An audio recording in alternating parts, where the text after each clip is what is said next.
Assalamualaikum warahmatullahi wabarakatuh. Kembali lagi bersama kita OTIK, OSIS Jurnalistik. Bersama saya Arsyaka Elafatina Putri Maulana. Saya Sheila Syafrina.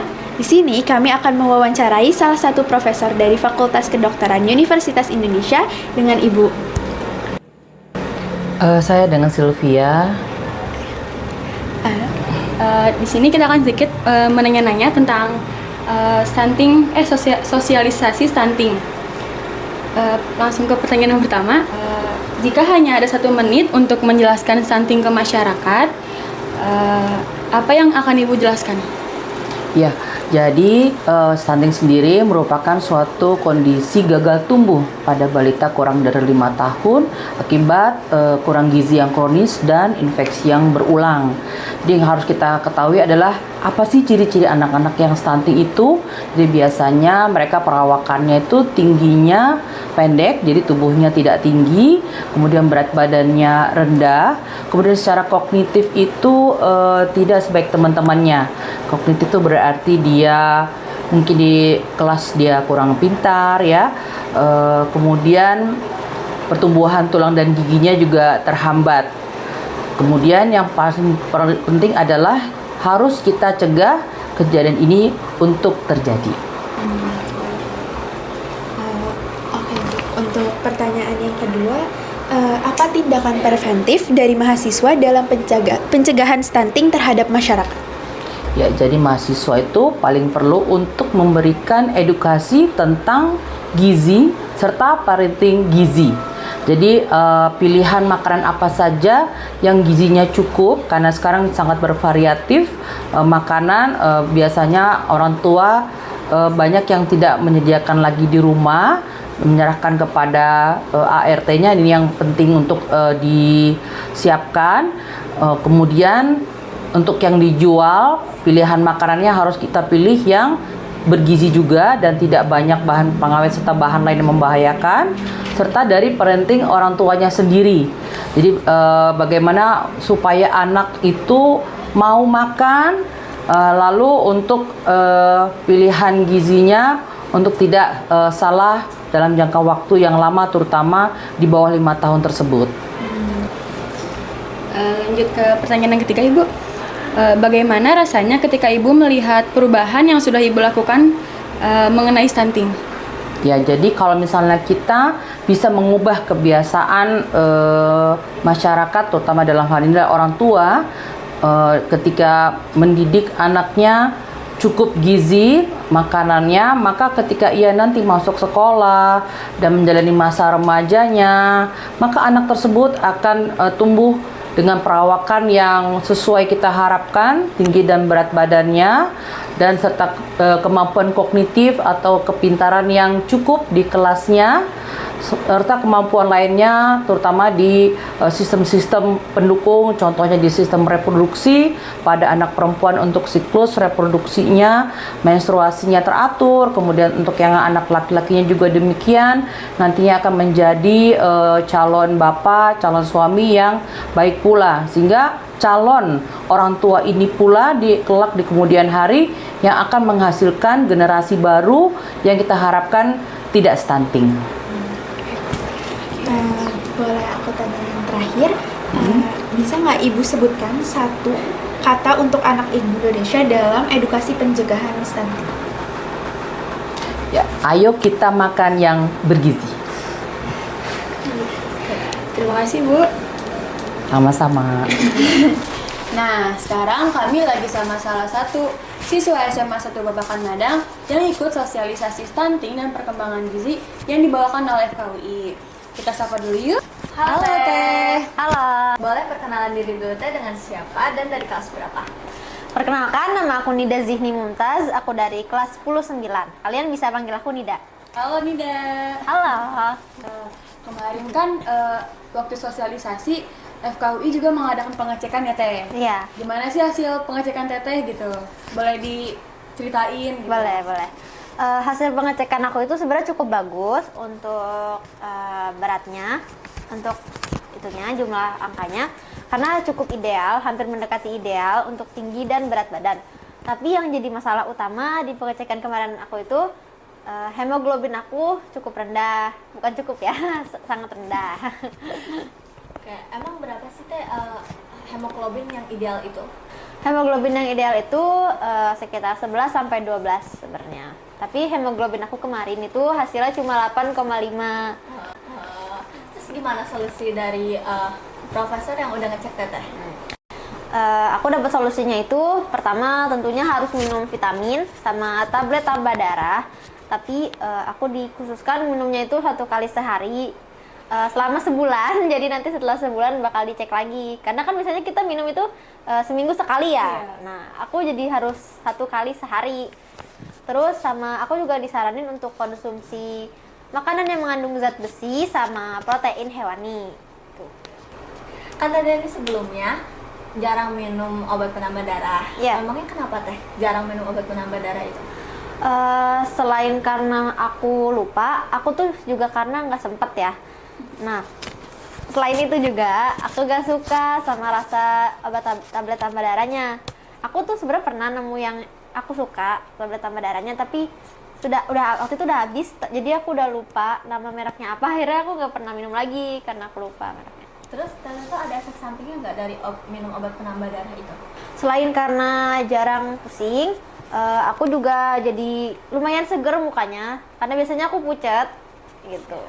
Kira-kira ilmu apa sih yang Teteh dapat dari sosialisasi kemarin? Ya, kemarin itu yang dibahas sebenarnya cukup banyak. Kemarin kita ada materi, ada kuis juga, sama pengecekan gizi yang tadi aku kasih tahu ke kalian. Untuk materinya itu yang aku dapat cukup banyak. Pertama itu ada organ reproduksi manusia. Jadi dari awal kita lahir ke remaja sampai dewasa. Terus ada juga masa pubertas kita sama itu tadi stunting. Jadi yang penting itu sebenarnya stuntingnya. Tapi yang dibahas kita harus mulai dari awal dulu kan, dari organ kita dulu. Kenapa kita bisa mengalami stunting? Dari stunting itu sendiri teteh pernah nggak sih ngelihat atau ngelihat langsung gitu anak yang mengalami stunting di daerah lingkungan hidup teteh selama ini? Pernah sih, soalnya ada tetangga aku sebenarnya. Dia tuh aku lihat ya umurnya sebenarnya udah cukup apa ya, udah di atas, udah bukan balita lagi. Tapi aku lihat dia kayaknya nggak gede-gede gitu. Nah itu stunting. Nah, tapi ngomong-ngomong stunting, kalian tahu nggak stunting itu apa? Stunting itu setahu aku seperti tumbuh kembang yang Terhambat. yang terhambat. Ya, Karena bener, gizi. bener banget. Jadi kayak tumbuh kembang si anak ini terhambat karena kekurangan gizi sama bisa juga dari infeksi. Oke. Kekurangan gizinya itu sendiri karena dari ibunya hamil atau gimana tuh teh? Biasanya tergantung, ada macam-macam kondisi ya. Ada juga yang emang dari ibunya, ada juga yang dari konsumsi yang makanan yang dia konsumsi. Kalau yang dari ibunya itu biasanya ibunya emang kekurangan nutrisi atau malnutrisi, terus dia hamil dan anaknya lahirnya juga malnutrisi, dan itu bisa bikin anak stunting atau nggak tumbuh dengan baik. Oke, menurut teteh kan dari pengecekan seperti darah kemarin sama pengecekan gizi kita kemarin itu kenapa, apakah ada keterkaitan sama stunting yang dialami biasanya kemarin? Ya, dari pengecekan darah kita kemarin itu bisa banget diketahui kita tuh konsumsinya apa aja.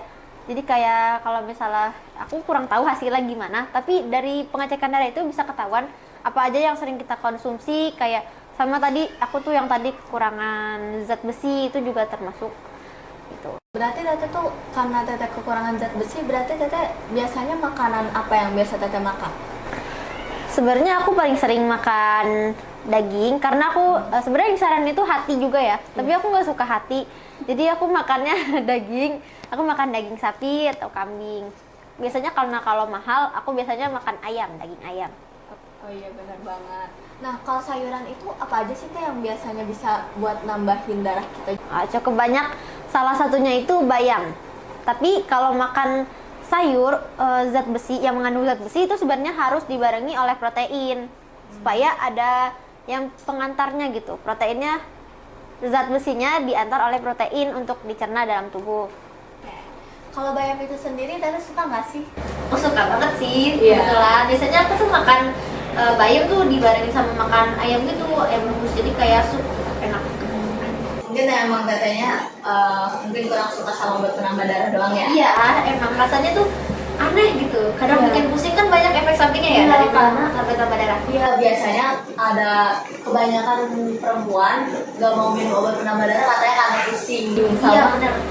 dia tidurnya jadi cepat gitu katanya. Efek sampingnya tuh emang kerasa banget. Iya, Setelah obat tambah darah itu kayak kita tuh tiba-tiba pusing terus kayak mual, aduh enak banget. Iya, Itu kan gak nyaman ya. Iya, gak nyaman banget. Apalagi kadang pernah tuh teh, kadang suka disuruh minum obat penambah darah di sekolah langsung.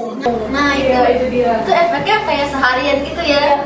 Makanya Sampai ada teman aku yang bilang kalau misalnya mereka tuh mual, mereka muntah katanya gara-gara efek samping itu.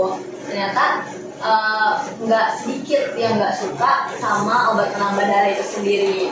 Nah, menurut saya teh, kalau misalnya orang yang nggak suka sama obat penambah darah, sama nggak bisa makan daging, sama nggak bisa makan sayur, itu banyak ya. gimana teh? menurut Aduh Teteh? banyak ya. Kalau Apa misalnya dampak yang mereka dapat kira-kira kalau mereka nggak suka sama ketiga hal itu? kalau untuk yang nggak kekurangan zat besi atau hemoglobinnya normal sebenarnya nggak apa-apa, nggak konsumsi yang kayak gitu. Cuma untuk yang kekurangan itu kayak, aduh kenapa Bahaya gitu, banget ya. bahaya banget gitu. Iya. Nanti bisa kelebihan. Kan serem ya. Iya. Untuk solusinya tuh biasanya kalau minum tablet tambah darah, kalau nggak suka, kalau aku biasanya minumnya sebelum tidur. Jadi nggak kerasa kan, nanti dibawa tidur nih. Jadi kita minum tablet tambah darah, terus langsung tidur. Jadi nanti nggak bakal kerasa enaknya, mualnya. Kalau kita masih bangun tapi kita udah minum tablet tambah darah, kita jadi ngerasain mualnya, aduh nggak enak gitu, ya kan? Benar banget itu. Kira-kira Teteh sebagai pelajar, tindakan apa yang Teteh lakukan untuk mencegah stunting ini? Nah, selain minum tablet tambah darah, terutama terus kita juga harus makan atau konsumsi yang mengandung protein hewani sama zat besi. Terus kita juga harus rutin cek ke klinik atau posyandu gitu untuk mengecek apakah kita masih kekurangan zat besi atau bukan. Teteh kira-kira pernah nggak sih ngecek kayak gitu tuh di luar selain sekolah gitu? Kebetulan aku nggak pernah, karena kenapa ya? Aku juga kayaknya nggak merasa kenapa-napa sebenarnya. Tapi emang bahaya tuh kalau misalnya kekurangan zat besi kayak gini atau stunting, sebenarnya bahayanya itu ke depannya, masa depan, bukan sekarang. Makanya sekarang tuh belum kerasa apa-apa sebenarnya. Masih santai-santai aja ya? Iya. Kalau kemarin ada tentang membahas reproduksi Iya. wanita itu. Apa keterkaitan antara pembahasan tersebut dengan pengecekan darah? Jadi dari keterkaitannya itu kan ada organ reproduksi ya. Kalau kita saat remaja itu sebenarnya yang dibahas itu banyak banget kehamilan di masa muda, karena remaja baru awal pubertas ya gitu. Nah itu dari situ tuh, dari yang kehamilan yang tidak direncanakan itu kayak dari masa remaja itu yang bisa menyebabkan anak stunting. Makanya nyambung tuh dari organ reproduksi pubertas sampai ke stunting.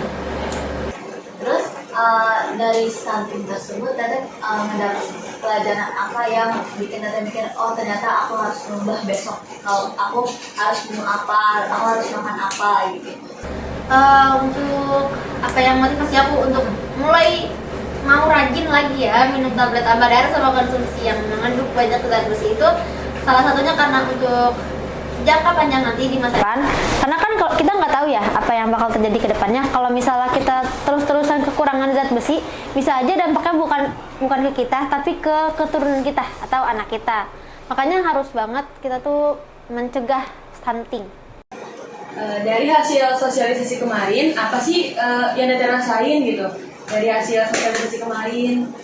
Selain aku ngerasa seneng karena kebetulan banget sekolah kita kedatangan yang sangat amat kita wah gitu ya kan, dari Universitas Indonesia. Aku tuh juga senang karena itu tuh dari materi yang dokter kemarin itu bisa ngembaliin ingatan aku tentang apa yang udah aku pelajarin selama SMP, karena aku juga udah sempet pelajarin itu, tapi karena udah lama ya jadi lupa. Nah karena kemarin diajarin lagi, aku jadi ingat lagi, terus jadi tahu lebih banyak lagi. Satu kata untuk anak Indonesia atau perempuan remaja di luar sana yang bikin mereka termotivasi untuk minum obat penambah darah. Satu kata banget sih ya. Satu kata. Satu kata. Aduh apa ya satu kata? Mungkin Mungkin pesan deh, nggak apa pesan. Pesan. Iya. Mulai pesan. Kita tuh harus banget mencegah stunting atau kekurangan gizi dan zat besi, karena yang berdampak itu bukan hanya diri kita, tapi keturunan kita atau di masa depan kita nanti. Mungkin kita udah banyak banget sih ngobrol-ngobrol. Kayak obrolan kita juga seru banget dan mengedukasi banget buat kita. Kita juga jadi dapat ilmu ya. Iya. Buat teman-teman juga mungkin dapat ilmu. Kita sharing-sharing aja. Kita juga masih dikit pengetahuannya. Buat semua tetap menjaga kesehatan dan jangan lupa minum obat penambah darah untuk perempuan remaja yang masih menstruasi. Betul. Nah, untuk itu kayak kita akhiri aja podcast kita hari ini. Semoga dapat mengedukasi kalian dan memberikan pencerahan untuk meminum obat penambah darah dan menjaga kesehatan demi masa depan bangsa. Nantikan podcast selanjutnya. Stay tune and see you guys.